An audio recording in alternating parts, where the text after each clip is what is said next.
हरिहंत सिद्ध सूरी उपाध्याय साधु सर्व अर्थ के प्रकाशी मांगलिक उपकारी हैं।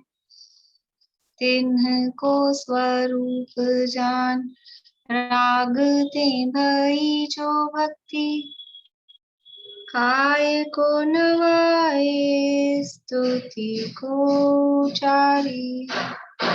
धन्य धन्य तिन्हि तिन काज सब आज भाई कर जोर बार बार वंदना हमारी है। मंगल कल्याण सुख ऐसो हम चाहत हैं। हो मेरी ऐसी दशा जैसी तुम धारी है। हो मेरी ऐसी दशा जैसी तुम धारी है। मंगलमय मंगल करण वीत राग विज्ञान नमो दाहि जाते भये अरहंतादि महान। करि मंगल करि हो महा ग्रंथ करण को काज जाते मिले समाज सब पावी निज पद राज। इस भव तरु का मूल एक जानहु मिथ्या भाव ताको करि निर्मूल अब करिए मोक्ष उपाय। करिए मोक्ष उपाय। क्वेश्चंस देख लें 4-5। क्वेश्चन नंबर 243 धर्म के संबंध में ये व्यवहाराभासी क्या भूल करता है। पेज नंबर है 228। धर्म के संबंध में क्या भूल करता है। बोलिए प्रमिला। ये तत्व ज्ञान का अभ्यास न होने से, समाज के डर से, बंधादिक के भय से और लोभादिक से क्रोधादिक नहीं करता, पर मिथ्यात्व के कारण इसके पर पदार्थों में इष्ट अनिष्टपना बना हुआ है। अभिप्राय में इष्ट अनिष्टपना पड़ा है, जिससे पदार्थों में इसके भले बुरे की भावना ज्यों की त्यों बनी हुई है। डर से, लोभ से क्रोधादि भले ही प्रकट न हो, ये क्रोधादि को दबाने को धर्म मानता है, तो इसलिए हम उसे त्यागी नहीं कहेंगे। और तत्व ज्ञान के अभ्यास से क्रोधादि उत्पन्न नहीं हो, वही सच्चा धर्म है। बढ़िया, बहुत बढ़िया। मतलब पूरा इसमें पूरे को समराइज करना है कि उसकी क्या भूल है। तो खाली भय से, लोभ से क्रोध नहीं कर रहा है, लेकिन ऐसा करने से वो क्रोध का त्यागी नहीं हुआ है। वास्तव में जो मिथ्यात्व है, अंदर उल्टी मान्यता है, क्रोध करने का जो अभिप्राय है, मैं क्रोध कर सकता हूँ, वो नहीं मिटा है। इसलिए धर्म के संबंध में इसकी भूल है। बहुत बढ़िया। क्रोध आदि क्यों नहीं करता है।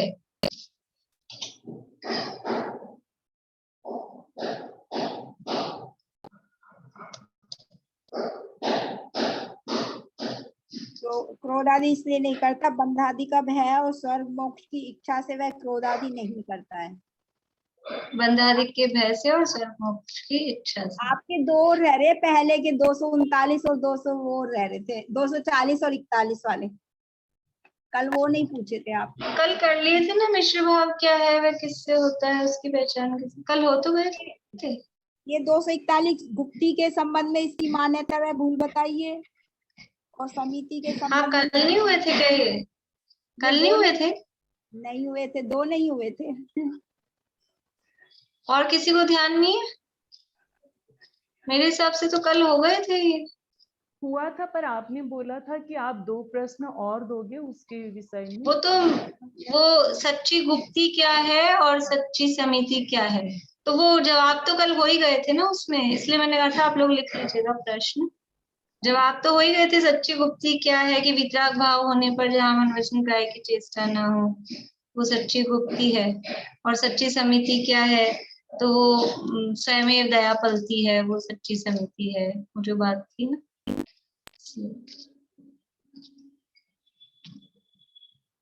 क्रोध आदि क्यों नहीं करता है, ये तो हो गया। क्रोध आदि नहीं करने पर भी क्रोध आदि का त्यागी क्यों नहीं है, बोले ममता भाभी। जब तक तत्व ज्ञान के अभ्यास से कोई इष्ट अनिष्ट भाषित ना हो, तब स्वयं में भी क्रोधादिक उत्पन्न नहीं होते हैं और तभी सच्चा धर्म उत्पन्न होता है। प्रश्न क्या है, प्रश्न ये है कि क्रोधादि नहीं करने पर भी क्रोधादि का त्यागी क्यों नहीं है। तो अच्छा। उस बात को उस जवाब हाँ। में मतलब इधर से जोड़ती हूँ, ठीक। धर्म आदि के भय से अथवा स्वर्ग मोक्ष की इच्छा से क्रोधादि नहीं करते, परंतु वहाँ क्रोधादि करने का अभिप्राय तो मिटा नहीं है। जैसे कोई राजादि के भय से महंत पने के लोभ से परिस्थिति का सेवन नहीं करता है, तो उसे त्यागी नहीं कहते, वैसे ही ये क्रोध आदि का त्यागी नहीं है। कैसे त्यागी होता है, वैसे ये क्रोध आदि का बस त्यागी नहीं। क्रोध आदि का त्यागी क्यों नहीं है, क्योंकि ये तो डर से या लोभ से क्रोध आदि का इसने त्याग कर रखा है।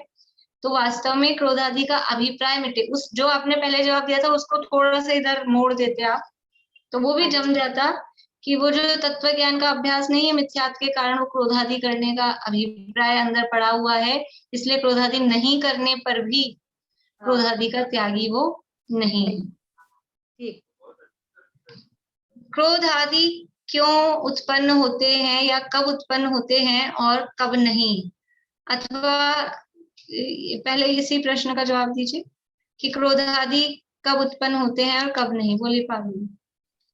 जब कोई पदार्थ इष्ट भाषित होता है तब क्रोध आदि उत्पन्न नहीं होते। जब कोई पदार्थ इष्ट भाषित होता है तब, हाँ ठीक है ठीक है, क्रोध आदि उत्पन्न नहीं होते बोला ना, हाँ मुझे लगा क्रोध आदि होते हैं। और जब कोई पदार्थ अनिष्ट लगता है तब क्रोध आदि उत्पन्न होते हैं और उसको दूर हटाने की इच्छा होती है। तो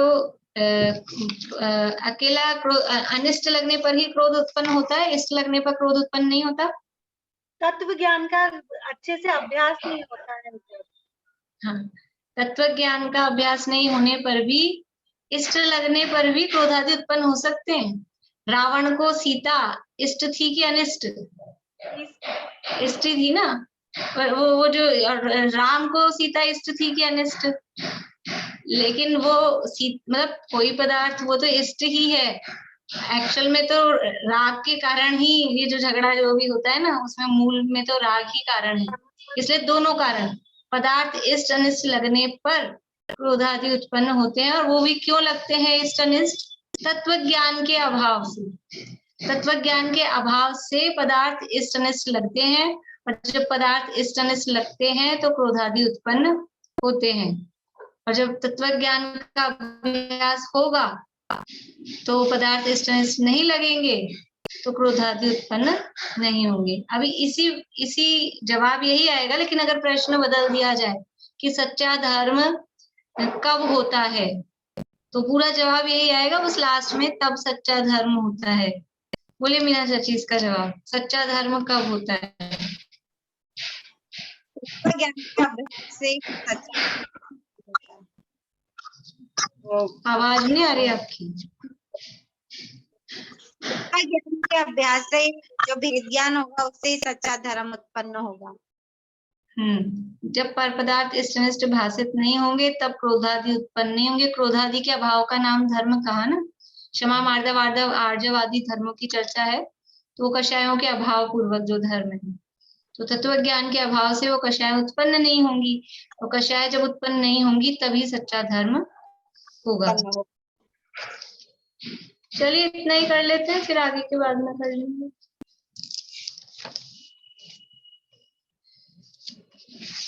निर्जा तत्व का अन्यथा रूप प्रकरण अपना चल रहा है मोक्षण प्रकाशक में। 7वां अधिकार है, व्यवहाराभासी का प्रकरण है। बोलिए प्रमीला जी। ये जो इष्ट अनिष्ट की मान्यता है, ये इष्ट अनिष्ट तो थोड़ा आप लोग जोर से बोलिए ना, पता नहीं मुझे आवाज सबकी धीरे आ रही है आज, क्या चक्कर है? जैसे इष्ट अनिष्ट तो मान्यता में होगा और पदार्थ में अच्छा बुरा होगा ना। हाँ, पदार्थ तो अच्छा बुरा है ही नहीं, वो मान्यता में ही मान रहे हैं पदार्थ को अच्छा या बुरा, और अच्छा या बुरा को ही इष्ट अनिष्ट कहते हैं। अच्छा, जैसे ये गाथा, ये बालबोध पाठमालाओं में इस तरह से दिया हुआ है ना कि अच्छा बुरा लगना पदार्थ जब मतलब इष्ट अनिष्ट भाषित होते हैं तो। अच्छा लगने को इष्ट कहते हैं। हाँ, पदार्थ अच्छा लग रहा है तो वो हमें इष्ट लग रहा है, इष्ट का ही अर्थ वो अच्छा लगना है, और अनिष्ट का ही अर्थ वो बुरा लगना है, उसी का अर्थ है वो। बोलिए आप, मतलब आपको क्या समझ नहीं आ रहा? मतलब उसको दो लैंग्वेज में बोला गया है, मतलब एक ही है, दो तरह से लैंग्वेज में बोला गया है, या तो इष्ट लगते हैं या अनिष्ट लगते हैं, तब पदार्थ अच्छे नहीं लगते या बुरे नहीं लगते, इस तरह से दो लैंग्वेज में बोला गया है, बट मतलब एक ही तो उस ज्यादा से ज्यादा इतना डिफरेंस करें, इष्ट लगना मतलब अनुकूल लगना, तो जो अनुकूल लगता है वो अच्छा लगता है, इतना सा डिफरेंस उसमें कर सकते हैं, बाकी ऐसा वो एक ही बात है। जो इष्ट मतलब जो हमें अनुकूल लग रहा है, हमारे फेवर में लग रहा है, वो इष्ट का अर्थ ले सकते हैं, कि जो हमें अनुकूल लगता है तो वो अच्छा लगता है, जो प्रतिकूल लगता है वो बुरा लगता है। और एक चीज और है, जैसे कि ये राग द्वेष तो जैसे चारित्र मोहनी के उदय से होते हैं, और ये मिथ्यात्व के कारण पदार्थ इसको कैसे डिफरेंशिएट करेंगे? पदार्थ जो इष्ट अनिष्ट लग रहे हैं, मतलब उसमें वो अच्छे बुरे की कल्पना या अनुकूल प्रतिकूल की कल्पना, वो मिथ्यात्व के कारण है। चारित्र मोहनी के कारण उसमें अभी वही राग द्वेष होता है, तो वो उसको भी अच्छा बुरा ही शब्द बोलेंगे, तो उसको ऐसे बोलेंगे ये चारित्र मोहनीय जन्य अच्छा बुरा लगना है, और ये दर्शन मोहनीय जन्य अच्छा बुरा लगना है, कि मिथ्यात्व के कारण वो जो मतलब मान्यता में कि पदार्थ अच्छा है कि बुरा है, मान्यता में ही पदार्थ को दोष देना, वो दर्शन मोहजन्य है। और मान्यता हमारी ऐसी नहीं है, फिर भी लगता है चारित्र मोह के उदय से कमजोरी वश कि अच्छी ठंडी हवा आ रही है तो अच्छा लग रहा है, गर्म हवा आ रही है तो बुरा लग रहा है, ये चारित्र मोहजन्य है। लेकिन मान्यता में ऐसा नहीं है, हवा अच्छी है या हवा से मुझे सुख होता है, ऐसी मान्यता नहीं। लेकिन फिर भी उस समय जैसे बोले टेम्परेरी, तो वो फीलिंग आती है ना, वो जो टेम्परेरी फीलिंग आती है वो चारित्र मोहजन्य समझना। और एक अंदर मान्यता में जो बात पड़ी है वो दर्शन मोह संबंधी, कि इससे भला बुरा होगा। जैसे कि दवा लेने से रोग ठीक होता है कि नहीं, दवा लेने से रोग ठीक हो जाएगा, एक ऐसी मान्यता कि मैं दवा लूंगा और दवा लेने से रोग मेरा ठीक हो जाएगा, ये मान्यता समझ लीजिए दर्शन मोहजन्य। और मान्यता तो ये है कि रोग तो ठीक होना होगा जैसे ही होगा, लेकिन फिर भी दवा लेने का भाव आता है ऐसा, तो वो चारित्र मोहजन्य है। लेकिन मान्यता में ऐसा नहीं कि ये दवाई से ही रोग ठीक होगा, रोग तो अपने उदय के अनुसार जब होना होगा तब होगा, मान्यता तो ये है। लेकिन ये मान्यता होने पर भी दवा लेने का भाव वो आता है, वो चारित्र मोहजन्य।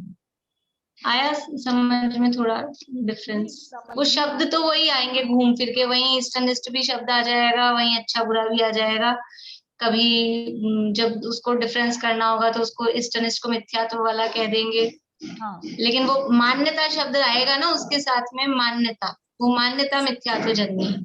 अच्छे बुरे की मान्यता कहो कि इष्ट अनिष्ट की मान्यता कहो, वो मिथ्यात्व जन्य है। उसमें बस मान्यता का डिफरेंशिएट आएगा बस। हाँ हाँ, देखिए 231 पेज पे अपनी चर्चा चल रही थी। यहाँ निर्जरा का प्रकरण है और तप से निर्जरा होती है, और तप किसको मानता है? उपवास आदि को तप मानता है। पारुल कुछ बोलना है? बोलिए। भाभी एक बात मेरी ये समझ में नहीं आ रही, मुनि महाराज कोई नियम नहीं लेते, उनको विकल्प आएगा तो वो भोजन पे जाएंगे, नहीं आएगा तो नहीं जाएंगे, तो उनकी इच्छा ना तो खत्म हुई ना उनने रोकी। वही तो निरोध है, वो चला के जबरदस्ती रोकना वो निरोध नहीं, इच्छा उत्पन्न ही नहीं होना उसका नाम इच्छा का निरोध है। और ऐसा नहीं है 100% ऐसा नहीं कि मुनिराज कोई नियम लेते ही नहीं, कभी कभी नियम भी ले लेते हैं कि अब 3 दिन नहीं जाना है भोजन के लिए, ऐसा भी हो सकता है। वो अपनी शरीर की अवस्था, शक्ति, परिणाम देख के ऐसा भी ले सकते हैं, बिल्कुल मना नहीं है कि वो ऐसा नहीं ले सकते, लेकिन ज्यादातर ऐसा कोई बंधते नहीं है। जो जो 6-6 महीने के या इस तरह के हुए हैं, वैसे नियम पूर्वक नहीं हुए। पहले भी जो 6 महीने बैठे रहे तो ये सोच के कि मैं 6 महीने तो उठूंगा ही नहीं, ऐसा सोच के नहीं बैठे, और बाद के 6 महीने जो निकलते रहे कि अब तो मुझे रोज जाना है, वो भी ऐसा नहीं। तो तो वो फिर अपने को क्यों कहते हैं कि नियम ले लोगे तो ज्यादा पुण्य, मतलब तो आपको वो अपनी सब भूमिका अलग है, कठिनाई। भूमिका का फर्क होता है ना, गृहस्थों के, मुनिराजों के व्रत आदि ही अलग अलग हैं, अलग अलग टाइप से हैं। तो हमारी भूमिका में यदि हम व्रत नियम नहीं लेते हैं तो फिर जब तक नियम नहीं होता है तब तक तो फिसलना ही चलता है। नियम की बात अलग, देखो जैसे ऐसे हम भोजन घर में भोजन करते हैं, तो अभी मान लो सूर्यास्त हो रहा है 5:45-6, सूर्यास्त का टाइम, वो तो थोड़ा उजाला देर तक रहता है, लेकिन मान लो 5:45 एग्जैक्ट मेरे को ध्यान नहीं है, मान लो तो हम 5, 5:15, 5:30 तक भोजन कर लेते हैं, 5:15, 5:30 तक। लेकिन ऐसा अपना नियम मतलब पक्का या क्या बोले कड़ा नियम ऐसा नहीं है कि हम तो सूर्यास्त के 1.25 घंटे पहले ही करेंगे, और वो 1.25 घंटे से 2 मिनट भी ज्यादा हो गए तो हम करेंगे ही नहीं, ऐसा नहीं है। फिर कभी कोई दिन किसी कारणवश देर हो गई तो 5:45 पे भी कर रहे हैं, 6 पे भी कर रहे हैं, ऐसा होता है ना। मतलब कोई भी और भी कोई भी इसी तरह की उदाहरण अपने समझ लो, जिस चीज का नियम पूर्वक त्याग नहीं होता है। तो ये क्योंकि दिन में भी कहा था ना, ये गृहस्थ दशा है ही ऐसी, मुनिराजों के साथ ऐसा नहीं होता है, गृहस्थों के साथ में ऐसा होता है। तो जब तक नियम नहीं लेते हैं तब तक वो फिर उसका पालन भी उस हिसाब से नहीं हो पाता है। अभी थोड़े दिन पहले हमने नियम ले रखे थे, बार बार भी नहीं खाएंगे, 2 बार खाएंगे, 1 बार खाएंगे, और अब अभी भी ऐसा होता है कि 2 ही बार खा रहे हैं कि 3 ही बार खा रहे हैं, लेकिन नियम नहीं है, मौका पड़ता है तो फिर कुछ चला जाता है मुंह में। तो वो इस तरह की स्थितियां हो जाती है इसलिए। चलिए, तो ये मुनिराज जो ज्ञानी जन है, उनको उनकी इच्छा मतलब उनका प्रयोजन उपवास नहीं है, उनको उपवास की इच्छा नहीं है। तो उनको इच्छा तो यानी उनका लक्ष्य क्या है?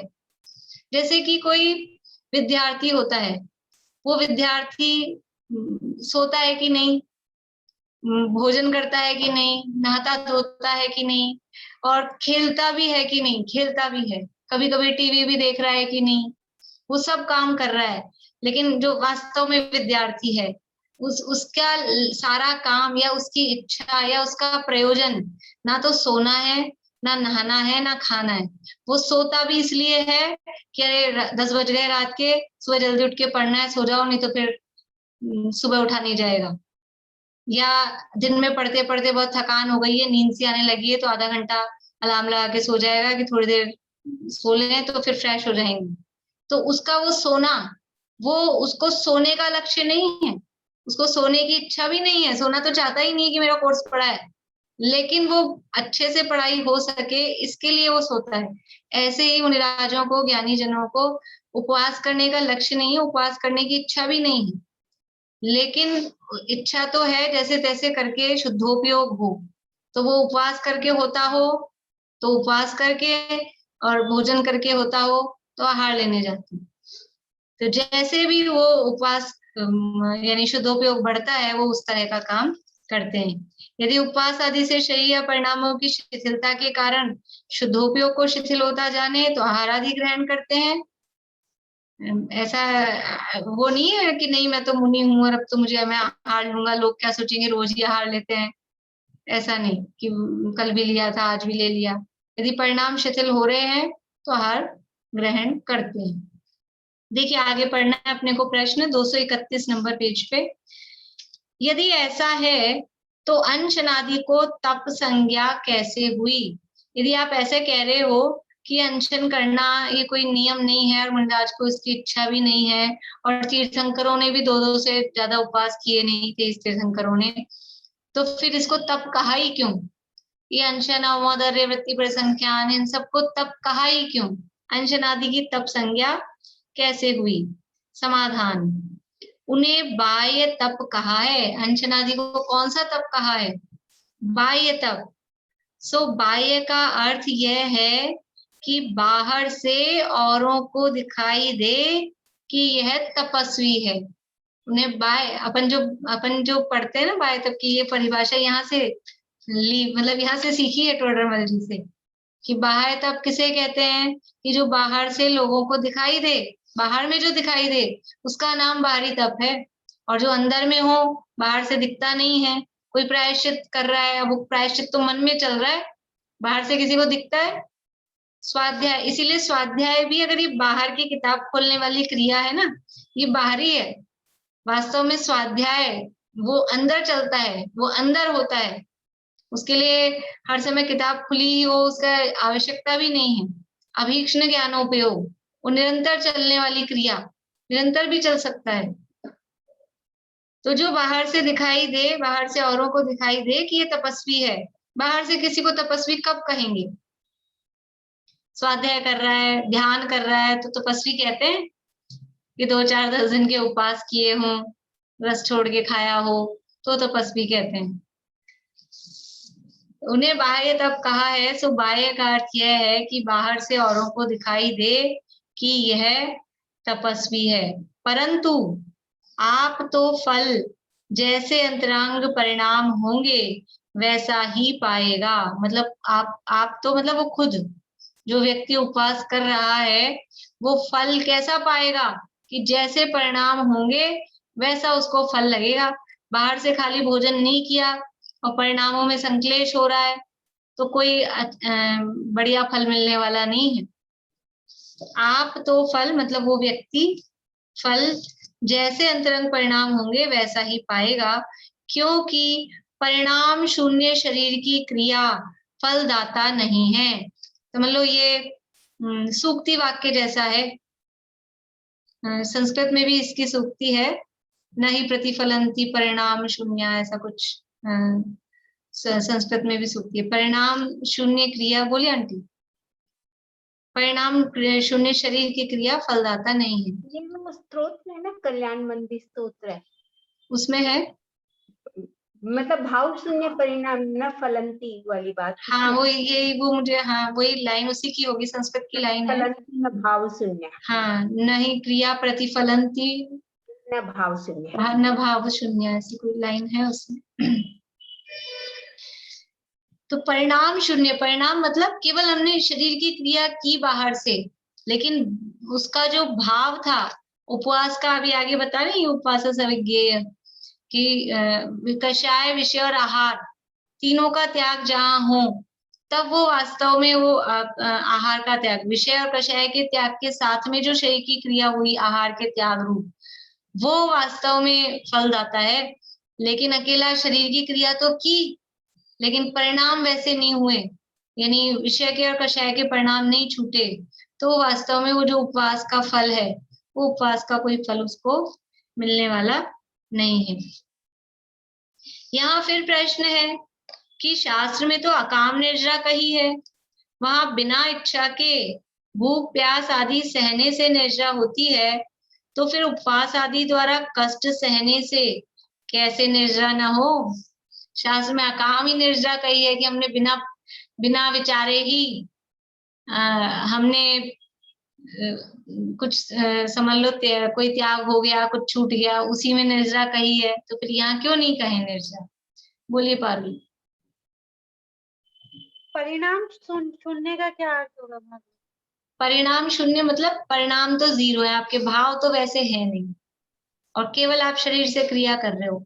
जैसे कि ऐसा होता है कभी कोई आया या कभी किसी के डर, जैसे बच्चे होते हैं, अब बच्चों को कह दिया घर में कोई आए हैं, इनको पैर छुओ, इनको ढोक दो, जय करो, तो अब क्या है, अब उनकी इच्छा कोई जब ऐसे होती नहीं है अंदर से, कोई वास्तव में कोई खास हो तो ठीक है, अब ये कह रहे हैं, बड़ों ने सिखा रखा जो आए जिसको भाई ये करना है अपने को, तो वो जो क्रिया हो रही है वो क्या है, कह दिया है तो जबरदस्ती। कभी कभी बड़े भी ऐसा करते हैं, मन में तो नहीं है कि इनके पैर छुए जाएं, लेकिन अब कोई लोक लाज है, कुछ है, तो भाव तो नहीं है मन में, लेकिन फिर भी छूते हैं। ऐसा सीरियल वीरियल में ऐसा दिख जाएगा, वो अंदर से तो गालियां दे रहे हैं उसको और नीचे से पैर छू रहे हैं, तो वो क्या, वो पैर छूना है, वो परिणाम शून्य, मतलब जो क्रिया आप कर रहे हो उस क्रिया के योग्य जो भाव होने चाहिए वो तो जीरो है, वो तो है नहीं, और बाहर में क्रिया वैसी दिख रही है, तो परिणाम शून्य क्रिया, अकेली शरीर की क्रिया, वो कुछ फलदाता नहीं है। तो शास्त्रों में तो अकाम निर्जरा कही है, वहां बिना इच्छा के ही भूख प्यास आदि सहने से निर्जरा हो रही है। अकाम निर्जरा तो समझते हैं ना, प्रतिकूल परिस्थितियों को शांत भाव से सहन करना, तो बिना इच्छा के ही की, बिना इच्छा के वो शांत भाव से सहन करी, तभी निर्जरा कह रहे हैं कि अकाम निर्जरा हो रही है। तो यहाँ तो उपवास हमने धारण किया है, बिना इच्छा के नहीं किया, यहाँ तो हमने बुद्धि पूर्वक किया है, फिर उपवास किया और उसमें भूख प्यास सही, तो फिर वहां कष्ट सहने से निर्जरा कैसे नहीं होगी? जब बिना इच्छा के कष्ट सहने से निर्जरा हो गई, तो यहाँ इच्छा पूर्वक कष्ट सहने से निर्जरा क्यों नहीं होगी? देखिए समाधान, अकाम निर्जरा में भी बाह्य निमित्त तो बिना इच्छा के भूख प्यास का सहन करना हुआ है, और वहां मंद कषाय रूप भाव हो तो पाप की निर्जरा होती है। भोजन आदि नहीं मिला, भूख प्यास सहन करनी पड़ रही है, तो अंदर अगर संक्लेश हो रहा है, बहुत कषाय हो रही है, तो वो कोई पुण्य का बंध भी नहीं, वो काम निर्जरा नहीं है। यदि वहां भी मंद कषाय रूप भाव हो तो पाप की निर्जरा होती है, शांति रखी तो पाप की निर्जरा होती है, देवादि पुण्य का बंध होता है। परंतु यदि तीव्र कषाय होने पर भी कष्ट सहने से पुण्य बंध होता हो, तो सर्व तिर्यंचादिक देव ही हो, फिर तो सबसे ज्यादा काम निर्जरा पशुओं के हो, उनको तो यही होता है, क्योंकि जब चाहे, जब भूख लग रही है तब भोजन मिल ही जाए, इतनी अनुकूलता उनको नहीं होती तिर्यंचों को, तो सहना पड़ती है। बहुत क्या मतलब ज्यादा टाइम ऐसा ही होता है उनका कि भूख प्यास सहनी पड़ रही है। और यदि अकेला भूख प्यास सहना मात्र, ये बाहरी क्रिया हुई, ये सहने मात्र से अकाम निर्जरा हो, और अकाम निर्जरा से क्या होता है? पुण्य बंध होता है। कभी अकाम निर्जरा करे भवनत त्रिक में सुरतन धरे, वो अकाम निर्जरा का फल देवादिक भवनत त्रिकादिक की प्राप्ति हो, तो सारे के सारे जितने पशु हैं तिर्यंच, वो सब मर के देव बन जाने चाहिए, पर ऐसा नहीं होता है। हाँ, कुछ पशु वो शांति पूर्वक सहन भी करते हैं, और कुछ ऐसे होते हैं सहन तो कर रहे हैं लेकिन अंदर संक्लेश बहुत हो रहा है, परिणाम बहुत खराब हो रहे हैं। तो यदि तीव्र कषाय होने पर भी कष्ट सहने से पुण्य बंध होता हो, तो सर्व तिर्यंचादिक देव ही हो। यदि कष्ट सहने मात्र से ही ऐसा पुण्य, तो सारे जितने समझ लो मरीज हैं, अब वो कष्ट सह रहे हैं, किसी हॉस्पिटल में जाएं, किसी की टांग लटक रही है, फ्रैक्चर हो रहा है, कहीं दर्द हो रहा है, करा रहे हैं, अब कष्ट तो सह रहे हैं, बस कष्ट सहने मात्र से ही यदि पुण्य बंध होता हो तो सबको बहुत पुण्य बंधना चाहिए, लेकिन ऐसा थोड़ी ना होता। जितना संक्लेश हो रहा है, जितनी हाय हाय, वो दुख शोक ताप आक्रंदन वो जो चल रहा है, वो तो असता वेदनी के आश्रव का कारण है, इससे तो पाप बंद होगा, वो अकाम निर्जरा भी कहाँ है? देखिए फिर से ऊपर से पढ़ते हैं, अकाम निर्जरा में भी बाह्य निमित्त तो बिना इच्छा के भूख प्यास का सहन करना हुआ है। ये बाहरी निमित्त हुआ है बिना इच्छा के भूख प्यास करने का। वहां पे मंद कषाय रूप भाव हो तो पाप की निर्जरा होती है, देवादि पुण्य का बंध होता है। परंतु यदि तीव्र कषाय होने पर भी कष्ट सहने से पुण्य बंध होता हो, तो सर्व तिर्यंचादिक देव ही हो, सो बनता नहीं है, ऐसा तो कोई पॉसिबिलिटी है नहीं। उसी प्रकार इच्छा पूर्वक उपवास आदि करने से वहां भूख प्यास आदि कष्ट सहते हैं, सो यह बाह्य निमित्त है, परंतु वहां जैसा परिणाम हो वैसा फल पाता है। यानी अपने अभी समझ लो 10 लक्षण में जिन्होंने भी किए, तेला किया, उपवास किया, 10 दिन के किए, वो तो इच्छा पूर्वक ही किए ना, ऐसे थोड़ी ना जबरदस्ती उनको 10 दिन खाने को नहीं मिला कि घर वालों ने नहीं दिया कि करो, इच्छा पूर्वक किए। लेकिन फिर भी अलग अलग जीवों के अलग अलग तरह के परिणाम वो दिखाई देते हैं। कुछ ऐसे भी मिले यानी कि उन्होंने कहा हमने तो कर लिया बस अब नहीं करेंगे यानी इसका मतलब क्या हुआ कि अंदर संक्लेश हुआ ना। ये जो है ना 10 लक्षण के व्रत जो करते हैं, जैसे उन्होंने नियम ले लिया मैं 10 करूंगी और पीरियड्स में हो गई, तो मतलब उसको आगे करना चाहिए। अब वो मुझे ज्यादा नॉलेज नहीं है, और जिनको पता हो कैसा क्या होता है उसका जो भी नियम है वो करें। पित्त हो जाते हैं तो फिर वो बाधा तो होती होगी ना उसमें। हाँ वही तो रख देना चाहिए, कंटिन्यू करना चाहिए उनको। वो उस टाइप की अलग समझ लीजिए, मुझे ज्यादा नॉलेज नहीं है वो क्या करना है, उसको कंटिन्यू करना है, वो जो भी समझ लो जिस तरह का जो भी होता हो विधान। कई लोगों तो कई पीरियड्स में भी हो गई तो भी उन्होंने किए, भाई हमने तो अब धारणा कर ली है तो वो तो करेंगे। तो वो करना तो पड़ेगा ही, लेकिन वो शायद वो मतलब ऐसा है ना, वो गिनते नहीं है, जो भी है वो बेकार हो जाते हैं जो भी स्थिति है। तो धारणा किए तो करेंगे ही, धारणा किए तो फिर ऐसा। और भी उपवास में होता है ना, कोई दुख दशमी का भी करते हैं और भी करते हैं, उसमें यही समस्या होती है सबकी जो भी है। तो इच्छा पूर्वक उपवास आदि करने से वहां भूख प्यास आदि कष्ट सहते हैं, सो यह तो बाह्य निमित्त है। हमने ये बाहर में हमने निमित्त मिलाया, निमित्त मिलाया मतलब हमने बुद्धि पूर्वक वो उपवास धारण किया, इच्छा पूर्वक किया, इसको कहते हैं निमित्त मिलाया। चला के वास्तव में कोई मिलाया नहीं जाता है, लेकिन जहां थोड़ा अपनी इच्छा दिखती है उसमें मिलाना शब्द ऐसा कह दिया जाता है कि हमने मिलाया है निमित्त ऐसा। और जहां हमारी इच्छा नहीं होती है वहां वो सहज की श्रेणी में आ जाता है, लेकिन वास्तव में होता सारा ही सहज ही है। हम जो मिला रहे हैं वो भी हमारे मिलाने से मिलता नहीं है, लेकिन थोड़ा बहुत निमित्त निमित्त एक संबंध जब दिखता है तो हम ऐसे कह देते हैं हमने ऐसे निमित्त जुटाए, हमने मिलाया, हम बुद्धि पूर्वक ऐसा। तो इच्छा पूर्वक उपवास आदि करने से वहां भूख प्यास आदि कष्ट सहते हैं, सो यह बाह्य निमित्त है, परंतु वहां जैसा परिणाम हो वैसा फल पाता है। जैसे अन्न को प्राण कहा उसी प्रकार, जैसे अन्न को प्राण कहा, हाँ, उसी प्रकार मतलब कि उन अन्न को प्राण उपचार से कहते हैं अन्न प्राण है। अन्न को प्राण कहा, कैसे कहा कि अन्न ही प्राण है, कि अन्न जब लेते हैं तो अन्न लेने से वो जीवन चलता है, तो उसको उपचार से अन्न को प्राण कहा है। वैसे ही यहाँ उपवास आदि करने से ये बाहर में निमित्त हो गए, तो उपवास आदि को हमने निर्जरा का या हमारे परिणाम अच्छे हुए उसका कारण कहा।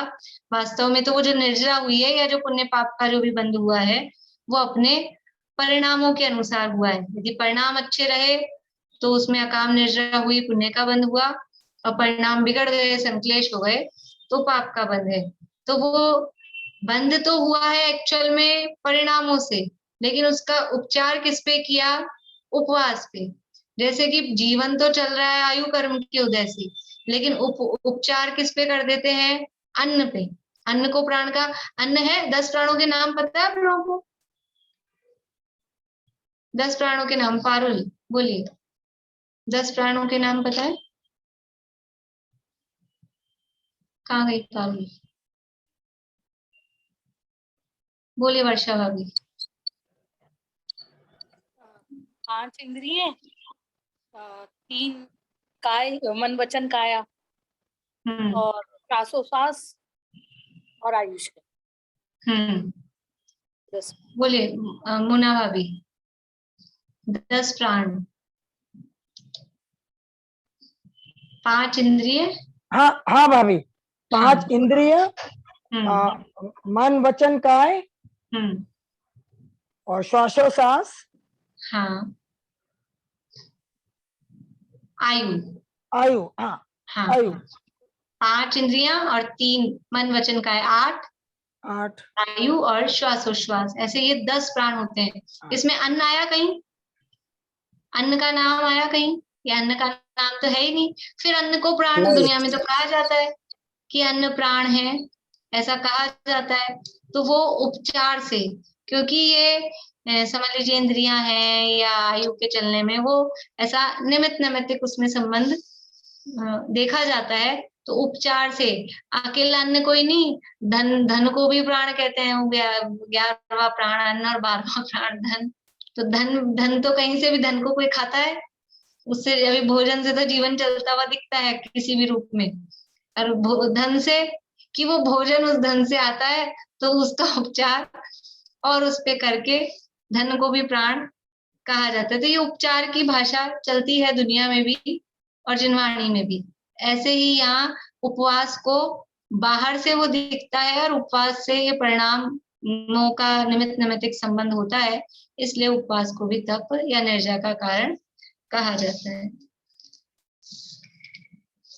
वहां जैसा परिणाम हो वैसा फल पाता है, जैसे अन्न को प्राण कहा उसी प्रकार।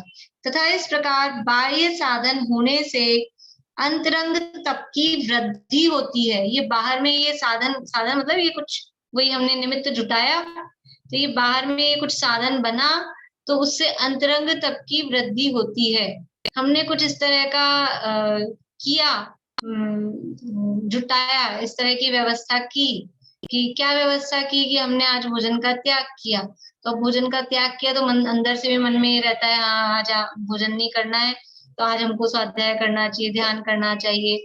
और फिर वो उसी रूप में परिणाम वही रहते हैं, इधर उधर विकल्प नहीं जाते हैं। तो वो हमने सारा तो जुटाया, लेकिन अब उपयोग अंदर जाएगा कि नहीं जाएगा, शुद्धोपयोग होगा कि नहीं होगा, वो तो अंदर खुद पुरुषार्थ करे तो होगा। ये तो बाहरी है। तो बाहरी साधन होने से अंतरंग तप की वृद्धि होती है, चांसेस हैं। बाहरी ये सब साधन हो गए, उपवास आदि हो गए, तो अंतरंग तप की वृद्धि होने के चांसेस हैं, इसलिए उपचार से इनको तप कहा है।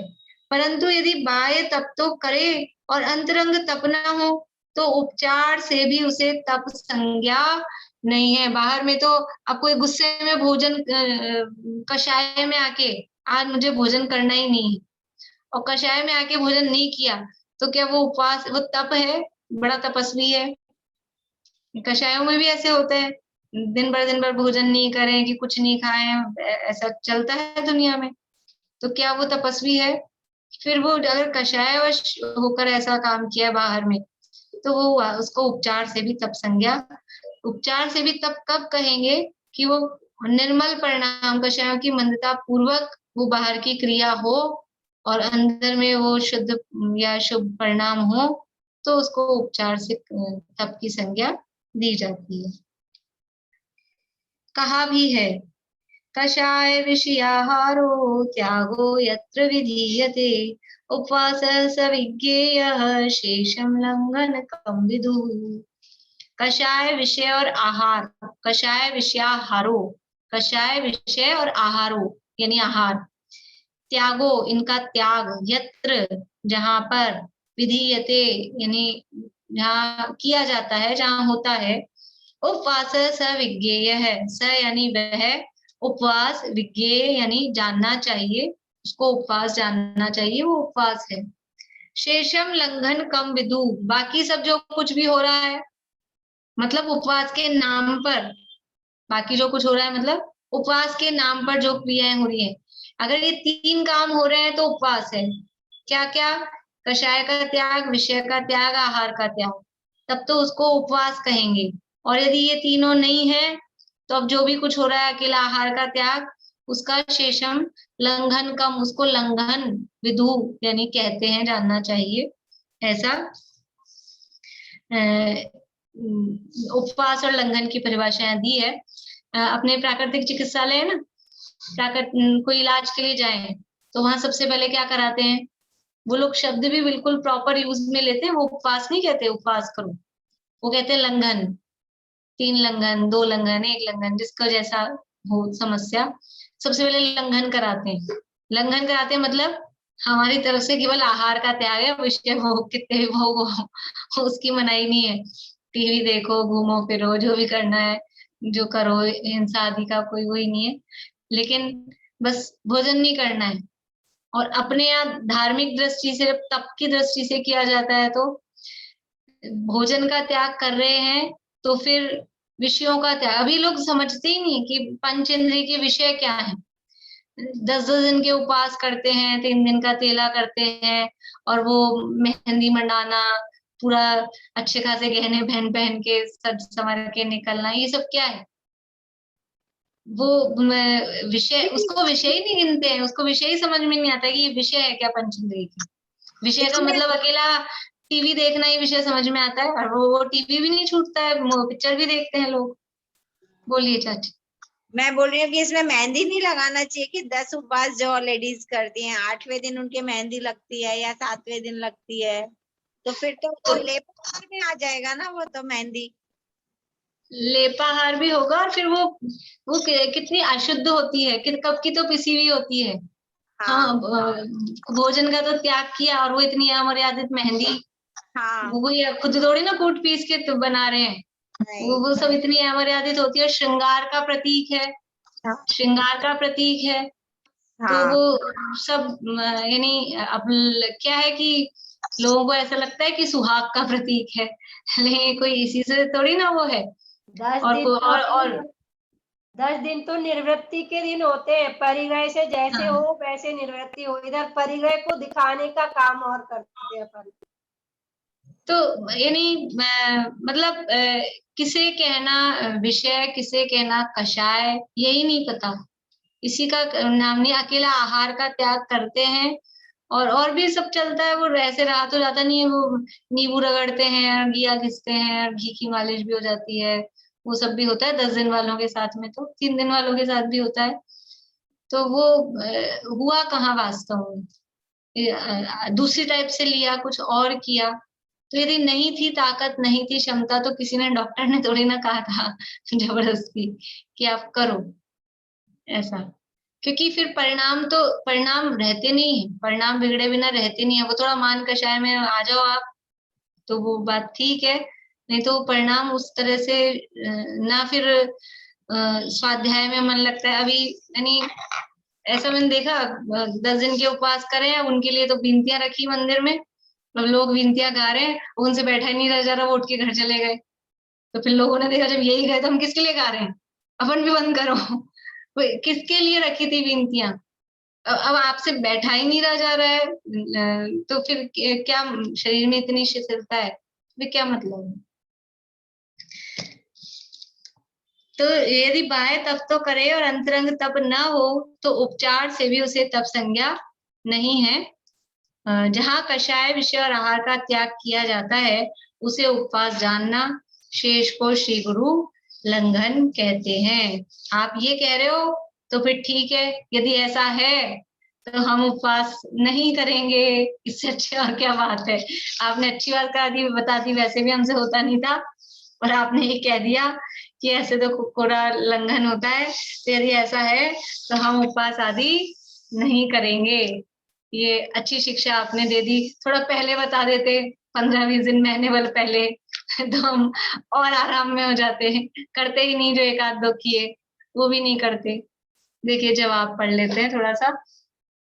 उससे कहते हैं, उपदेश तो ऊंचा चढ़ने को दिया जाता है।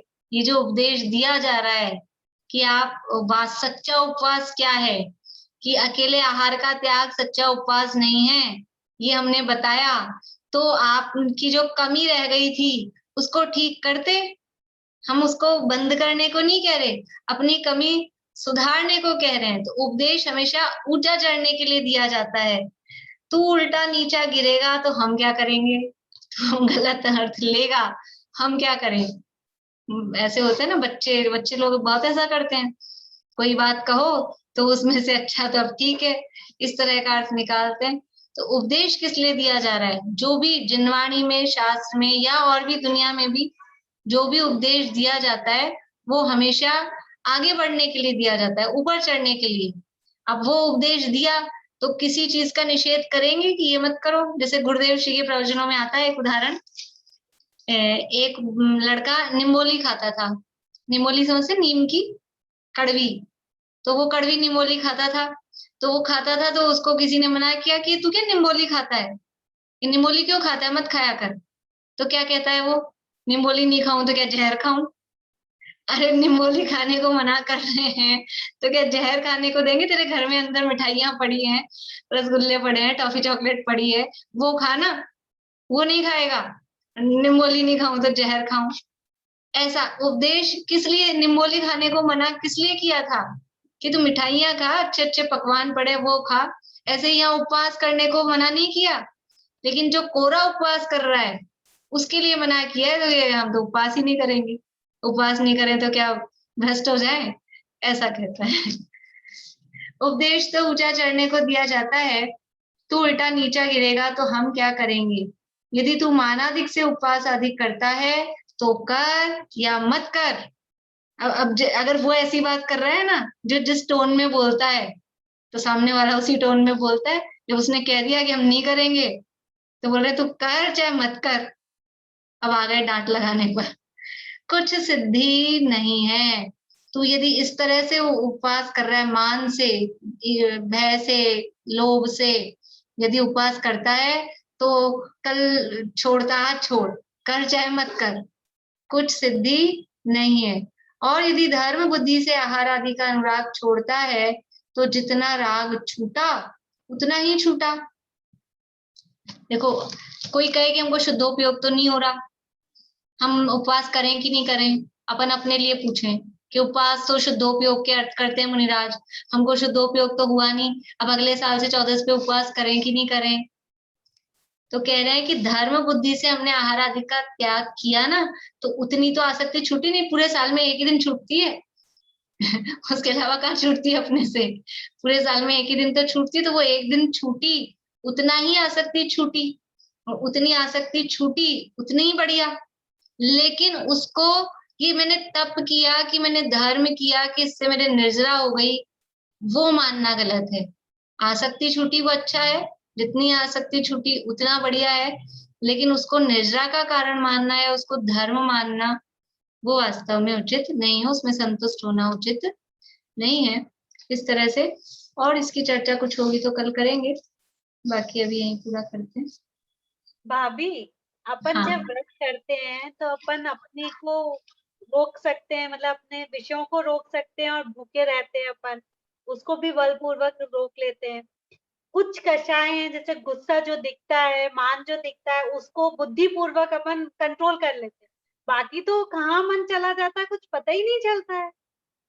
वो धीरे धीरे, जैसे अभी जितना तत्व ज्ञान का अभ्यास, यानी जितना शास्त्र अभ्यास, ये मान लो शास्त्रों का भी जितना अभ्यास होगा ना, उस हिसाब से वो भी कंट्रोल में होता है। जितना जितना स्वाध्याय बढ़ता है उस हिसाब से वो भी कंट्रोल में आता है। अभी जैसे मन भगता है, फिर थोड़ा और गहरा अभ्यास होता है, और इसीलिए मन को पकड़ के रखने के लिए फिर वो स्वाध्याय आदि करो तो मन इधर उधर जाए नहीं और दूसरी कक्षा में जाए नहीं, बुद्धि पूर्वक रोक रोक के लगाना। इसीलिए तो उपवास किया था उस दिन कि अपना उपयोग इसमें लगा रहे। तो बुद्धि पूर्वक मन को पकड़ के लगा के रखना पड़ेगा। फिर धीरे धीरे अभ्यास जैसे जैसे बढ़ता है वैसे वैसे अपने आप फिर ये चीजें कम होने लग जाती हैं। भजन में कहा है ना, मन रूपी बंदर को जिनवाणी रूपी वृक्ष पर छोड़ दो। बिल्कुल। दीदी, जैसे ये 10 उपवास करते हैं तो इनको कुछ देना होता है, तो क्या देना चाहिए? जैसे देना चाहिए आपके किसने की?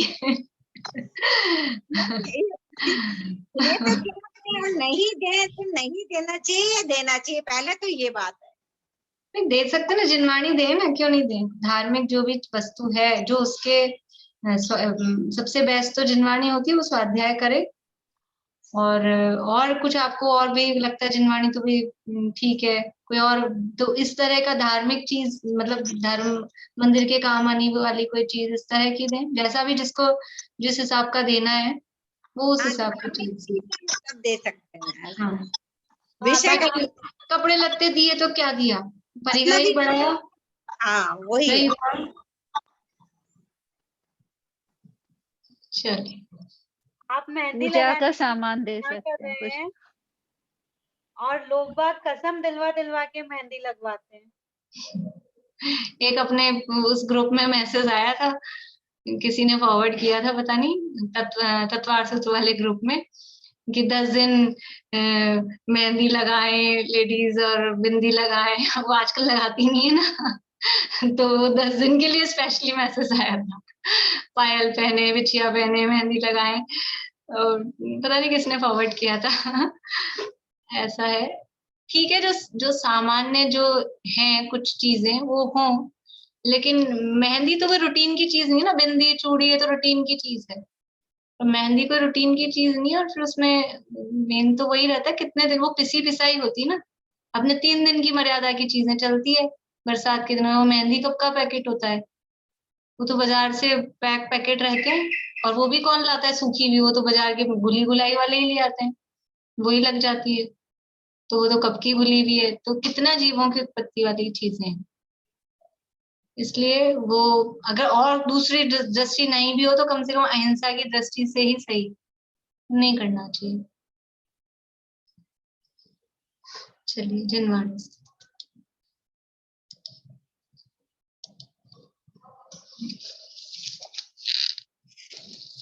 मुनि मन हरण श्री मुनि सुब्रत चतुष्पद परित्याग कर, निज पद विहारी हो गए तुम, अपद पद परिहार कर।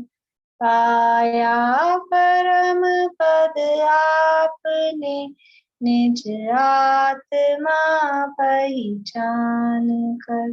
निज आत्मा को जान कर, निज आत्मा का ध्यान।